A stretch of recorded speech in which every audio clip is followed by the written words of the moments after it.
Every evening, without exception, Joseph Calloway did the same thing. He waited for the heat to break, and in Sunflower County, Mississippi, the heat always broke the same way, slowly, like something that had been holding its breath all day and finally let go around 5 in the afternoon. When it did, he would set down whatever he had in his hands, walk to the barn, take the old acoustic guitar from the nail on the wall where it hung between a coil of rope and a rusted lantern, and carry it out to the fence that ran along the east side of the pasture. He would sit on the top rail the way a man sits on something he has sat on 10,000 times, without looking, without adjusting, the body finding its place the way water finds level. He would set the guitar across his lap, and he would play. He never announced it. He never explained it. He had been doing it since 1988, the year his wife Dorothy left, and the silence she left behind was too large to fill with anything that had words. He had picked up the guitar that first evening without quite deciding to, the way you reach for something in the dark, because your hand knows where it is even when your eyes don't. He played for an hour. When he stopped, he noticed that the cattle had drifted toward the fence. All of them, standing in a loose half-circle on the other side of the rail, looking at him with the particular stillness of animals that have found something worth paying attention to. By the end of the first week, he understood that something had been established, an agreement of some kind, made without words, between a man and his herd, in the language of a blues guitar on a Mississippi evening. 35 years.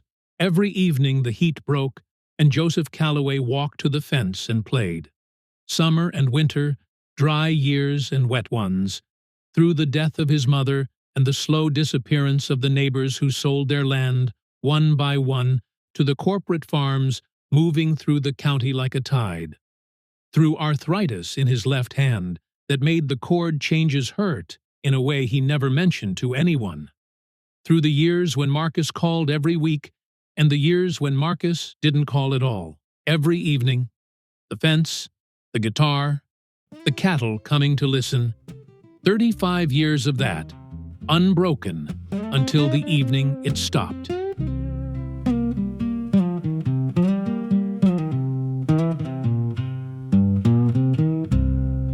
Every evening, when the sun goes low, I walk out to the fence the way you used to know. I pick up this old guitar, the one you said would outlive us both, and I play for the cattle, Dorothy, the way I used to play for you.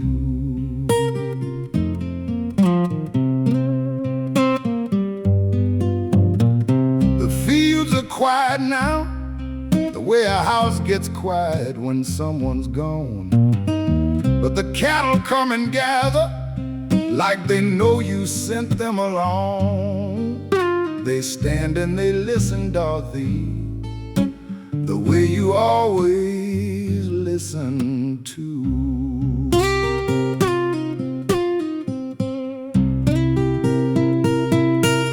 Dorothy,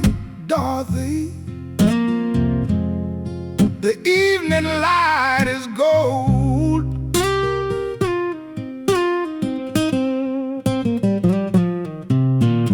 Dorothy, Dorothy, there are things I never told,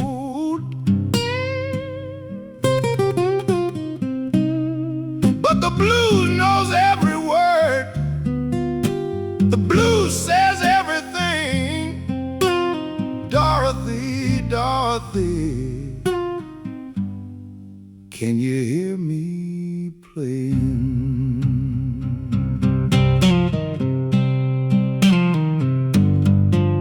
35 years of sunsets, 35 years of this old song.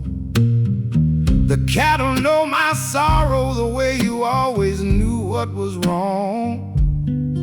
I play until the dark comes. I play until I'm through. Dorothy, the blues was never for the cattle. was always for you. Dorothy, can you hear me? Dorothy, I'm still playing. Dorothy, every evening I'm still here. But on a Thursday morning in November, Marcus Calloway's phone rang at 2:17 in the morning. He was already awake, sitting at the kitchen table in his apartment in Memphis with a glass of water he hadn't touched. He saw the number, Reverend Amos Dale from Sunflower County. He knew before he answered. He answered anyway. Joseph Calloway had passed, peacefully, in his bed. Marcus said he would drive down in the morning. He hung up and sat with the phone in his hand for a long time. He drove to Sunflower County the next morning. The farm looked the same, the white paint peeling in the same places, the oak tree in the yard, the porch with the 2 chairs, the field stretching out behind the house. Everything the same except the man who had lived inside all of it. He slept in his old room that night and lay in the dark listening to the cattle in the pasture, sounds he had grown up with and forgotten completely, and now heard again like something in the body that never left even when the person did. The cattle were thin. He noticed it the next morning, the ribs beginning to show, the movement slower than it should be. He checked the feed. Good. He checked the water. Clean. He called the veterinarian. Doctor, Patricia Sims examined the herd with thoroughness and found nothing. Physically healthy by every measure. She said it sometimes happened when a farmer died. Stress, disruption of routine, loss of a familiar presence. She said, "Give it time." Marcus gave it 2 weeks. The cattle did not improve. He called a second veterinarian, then a nutritionist, then a behavioral specialist from Mississippi State who spent 4 hours with the herd and concluded the animals were exhibiting grief-related behavioral disruption and that the prognosis was uncertain. Marcus asked what happened when it didn't resolve. The specialist said the herd would continue to decline. He said it carefully, the way people say things when they mean something worse than what the words literally say. Marcus called a real estate broker in Jackson. The broker came out, walked the land, looked at the cattle, and gave him a number lower than expected. The condition of the herd was a significant factor. Buyers wanted healthy animals. If Marcus could get them back to condition, the number would improve. He left a folder of comparable sales and drove back to Jackson. Marcus sat on the porch that evening in his father's chair, watching the cattle gathered near the east fence in the fading light, standing close together, not eating, just standing. He thought about the broker's number. He thought about his apartment in Memphis and the life he had built there. He thought about his father sitting on that fence rail every evening for 35 years playing guitar to a herd of cattle, and how Marcus had never once asked him why, and how it was too late to ask now. He went inside, and for the first time since the phone rang at 2:17, he put his face in his hands and understood that his father was gone. Not as a fact to be managed, as a loss to be felt. Outside, in the east pasture, the cattle stood at the fence in the dark, waiting for something that no longer came. The guitar was in the barn. Marcus found it on a Wednesday morning, 3 weeks after the funeral, while he was going through his father's things with the particular efficiency of a man who has decided that efficiency is the only way to get through something without being undone by it. It was hanging on the nail between the coil of rope and the rusted lantern, exactly where it had always hung, exactly where his father had taken it from every evening for 35 years. Marcus stood in front of it for a long moment, without touching it. It was an old acoustic, dark wood, worn smooth at the edges, the frets polished by decades of use. The kind of guitar that has been played so much, it no longer belongs entirely to the person who plays it. It belongs to the music that has passed through it. He took it down from the nail. He had not held a guitar in years. Not since his 20s, when he used to play at parties in Memphis. Nothing serious, just enough to know his way around the instrument. His father had taught him the basics when he was 12, sitting on the porch on summer evenings, patient in the way he was patient about most things, which was completely and without comment. Marcus had learned enough to play simple things and had never gone further because, by the time he was old enough to go further, he was already focused on leaving. He turned the guitar over in his hands.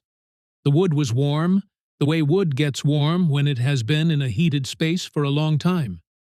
He carried it outside without deciding to. The east pasture was quiet in the morning light. The cattle were scattered across the field in the loose way they scattered when there was nothing to gather for. Not at the fence, not in their usual cluster, just distributed across the grass with the aimless quality they had developed in the weeks since Joe died. Marcus walked to the fence and stood there with the guitar in his hand, looking at the herd. They were thinner than when he had arrived. The specialist had been right. They were declining, slowly but visibly, in the way of things that have lost their reason for a particular behavior and haven't found a replacement. He leaned against the fence rail and looked at the guitar, and then at the cattle, and then at the sky, which was the pale blue of a Mississippi winter morning, cold and clear, and without drama. He didn't plan to play. He had come outside because the barn felt small, and the house felt smaller, and the guitar had been in his hand, and outside seemed like the right direction. He sat on the top rail the way he had seen his father sit 1,000 times, without thinking about it. The body finding the position before the mind had authorized it. He set the guitar across his lap. The familiar weight of it. The familiar geometry of the neck in his left hand. He pressed his thumb across the strings once, feeling the tension, and the sound that came out was small and imprecise, and completely without intention. Just the sound of strings being touched. Nothing more. The first cow turned her head before the sound had finished. She was standing 30 yards away, a large brown animal with the slow dignity of something that has been in one place long enough to own it. And she turned her head toward the fence, with an attention that was immediate and complete. Marcus watched her. She took one step toward him, then another. Then she stopped and stood very still, looking at him, or at the guitar, he couldn't tell which, with an expression that animals have when they are processing something they recognize but cannot place. He pressed the strings again, a single chord, imperfect, his fingers not quite where they needed to be. The cow walked to the fence, and then the others began to move. It happened slowly at first, and then all at once, the way things happen when a signal travels through a group simultaneously. One by one and then in groups, the cattle turned from whatever they had been doing or not doing and began to walk toward the east fence. Not running, not with urgency, with the calm, deliberate movement of animals going somewhere they have always gone, responding to something they have always responded to. Within 5 minutes, the entire herd was gathered at the fence in the half-circle Marcus had watched form his whole childhood without understanding what formed it. They stood and looked at him. He looked at them. The guitar was still in his lap and his hands were still on the strings, and the morning was very quiet around all of them. He walked to the left along the fence rail, testing something he didn't yet have words for. The herd moved with him, shifting as a body, staying gathered around whatever point he occupied. He walked to the right. They followed. He stopped. They stopped. He stood very still for a moment, feeling the particular weight of being watched by 40 animals with the same focused attention. And then he began to play.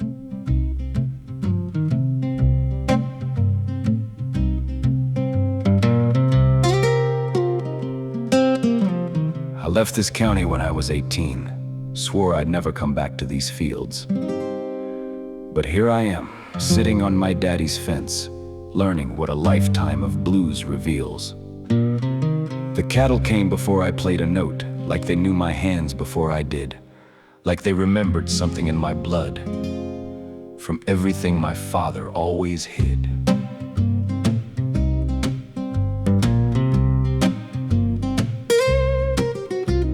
He never told me why he played out here, never said a word about this song.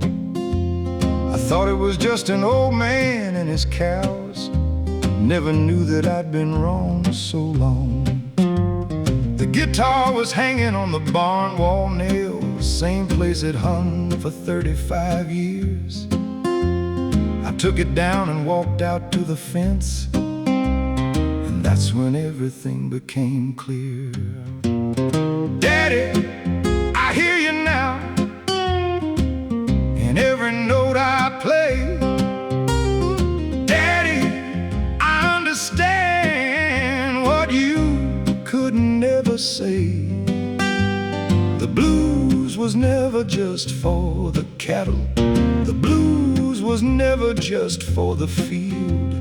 The blues was everything you tried to give me, everything I was too gone to feel.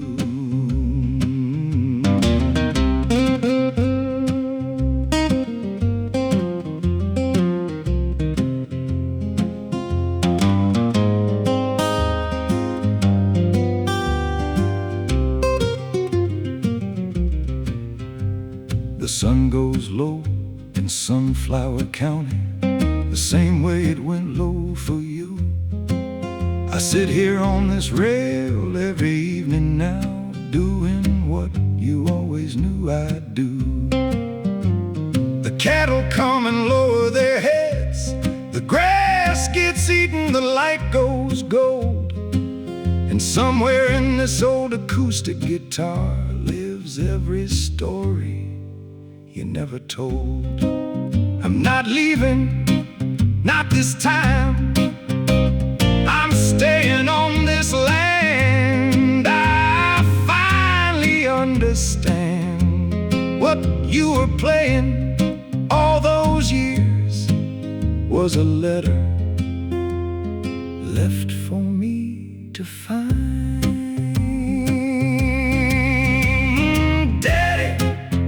Still here, Daddy, I finally hear. Daddy, every evening I'll be at the fence. Not anything specific, just the blues, the way his father had taught him. The simple structure of it, the 12 bars, the particular way the left hand moved and the right hand answered. It came back to him the way things come back when they live in the body rather than the mind. Imperfectly but completely, the errors present but the shape intact. The cattle lowered their heads, not all at once, one first, then two, then the others following in the gradual way of animals making a collective decision. They lowered their heads to the grass, and they began to eat. Marcus kept playing. He watched them eat with the disbelief of a man watching something impossible happen slowly enough that he can't deny it.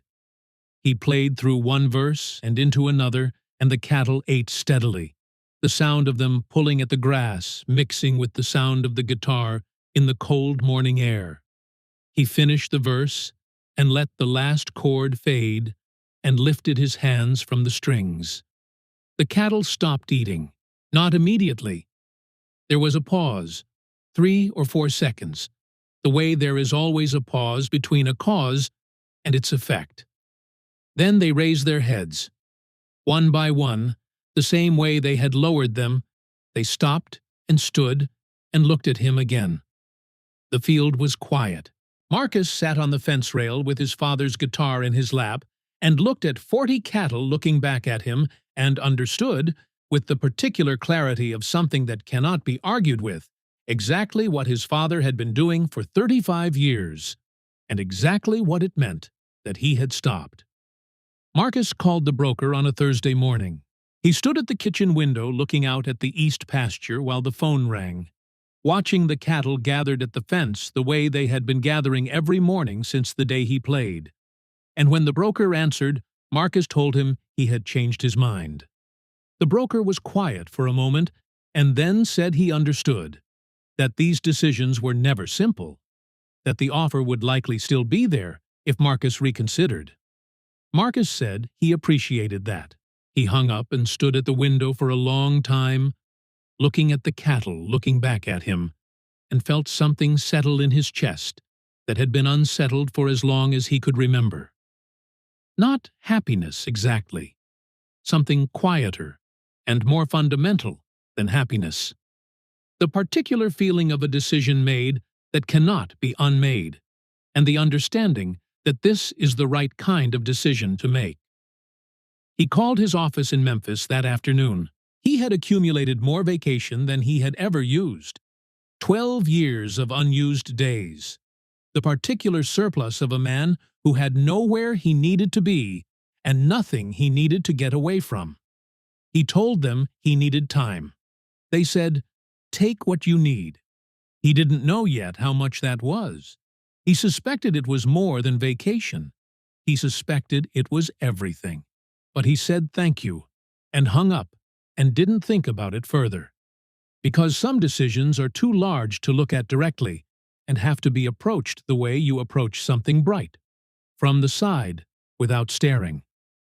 He spent the rest of that day, and the next, doing the practical things the farm required. Feed, water. The fence along the north side that had needed repair since before his father died. The barn roof that leaked in one corner. He worked with his hands the way he had not worked with his hands since he was 17 years old, and the work felt different than he remembered. Not punishment, not the thing he was doing while counting days until escape, but simply work, the satisfying plainness of it, the way a day that has been spent on something physical ends with a tiredness that is clean and complete, and requires no analysis. He ate dinner at the kitchen table and slept in his old room, and did not dream. On Saturday afternoon he walked to the barn and took the guitar from the nail. He had played every morning since the first morning, the herd gathering at the fence, lowering their heads, eating while he played, and raising them when he stopped. The pattern had established itself with the same inevitability the original pattern had established itself 35 years ago between his father and this same herd, or the herd's parents, or their parents before that. The same fence, the same nail in the barn wall, the same language, passed from one generation to the next without anyone deciding to pass it. He carried the guitar to the fence and sat on the top rail. The afternoon light was coming in low and gold the way it came in December in Sunflower County, the particular light that turns everything it touches the color of something almost gone. He looked at the fields. He looked at the cattle already beginning to drift toward the fence before he had played a single note, because they had learned again what they had always known, what they had been waiting for someone to remember. He looked at the sky. He looked at the nail on the barn wall where the guitar had hung for 35 years. He thought about his father sitting on this rail every evening for 35 years. Through the heat and the cold, through the loss of Dorothy and the loss of neighbors, and the slow loss of everything the county had been when Joe was young. Playing because the music was the only thing large enough to hold what he had inside him. Playing because the cattle came. Playing because something in the agreement between a man and his herd, made without words in the language of a blues guitar, was worth keeping. He breathed from the bottom, let it out slow, and then he began to play.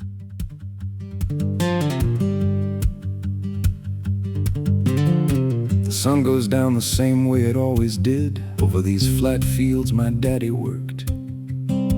I used to count the days to leave this place. Now I count the evenings here. The cattle come before I play a note. They learned it from a man before me.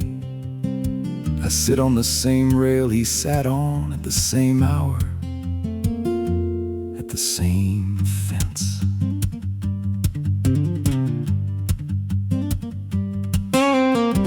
I built a life in Memphis, 20 years. Thought that's where I was supposed to be. But some things find you when you stop running. Some things wait until you're ready to see. The guitar was on the nail where he left it. The cattle were waiting at the fence. I didn't understand it when I was young. I understand it now. I'm staying on. I'm staying on this land. I'm staying on the way my daddy planned. Not because I have to, because I finally can. I'm staying on. I'm staying on.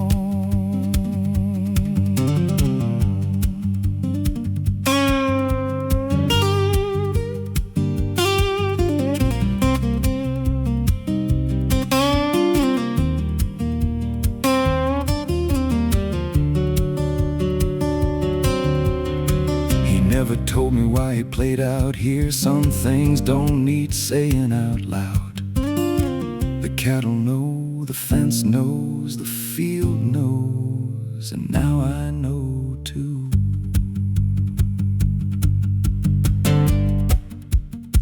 Daddy, I'm at the fence, the same time you always were. The light is the same gold light. Cattle come the same way. I play the same 12 bars, and everything makes sense now. Everything finally makes sense. Staying on, staying on. Every evening at the fence, staying on.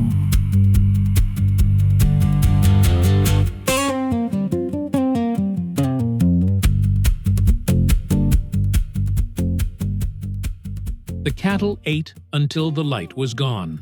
Marcus played until his hands told him it was time to stop. And when they did, he lifted his fingers from the strings and sat for a moment in the quiet that followed.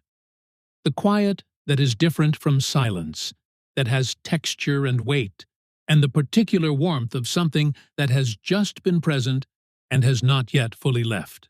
The cattle raised their heads slowly, one by one, and stood in the dark at the fence looking at him with the patience of animals that have learned to wait for what comes regularly, and trust that it will come again.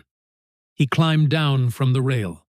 He carried the guitar back to the barn and hung it on the nail between the coil of rope and the rusted lantern, exactly where it had always hung, exactly where his father had hung it every evening for 35 years. He stood in the barn for a moment, looking at it. The dark wood, the worn edges, the frets polished by decades of hands that had found the same chords in the same sequence in the same field at the same hour, every day, without exception, for reasons that began as grief and became something else entirely. Something that didn't have a clean name, but that the cattle understood better than anyone, because they had been there for all of it. He walked back to the house. He made coffee the way his father made it. He sat at the kitchen table and looked at the calendar on the wall, still showing October, still unturned, and he reached up and turned it to December. He sat with his coffee and listened to the farm settle into night around him, the sounds of the cattle in the pasture, steady now, the particular sound of animals that have what they need and know it will be there tomorrow. Outside, the east pasture was dark and quiet, and the fence ran along its length the way it had always run, and the nail in the barn wall held what it had always held, and somewhere in the ground beneath the fields, the music that Joseph Calloway had put there over 35 years of evenings was still present, still moving through things the way blues always moves. Not on the surface, not in the part that can be explained, but underneath, in the place where the truth lives when it has stopped needing to announce itself. Marcus Calloway was 42 years old. He had spent 24 years building a life in Memphis that had nothing to do with Sunflower County and everything to do with the need to be somewhere his father was not. He had come back to sell a farm and had found instead the thing his father had been trying to give him for 35 years, every evening at 5 o'clock, in the only language that had ever been large enough to carry it. He picked up his coffee cup. He looked out the window at the dark fields, and for the first time in a very long time, he was exactly where he was supposed to be. If this story reached you, tell us in the comments which moment stayed with you. And subscribe to keep hearing the stories that don't ask permission, but deserve to be told.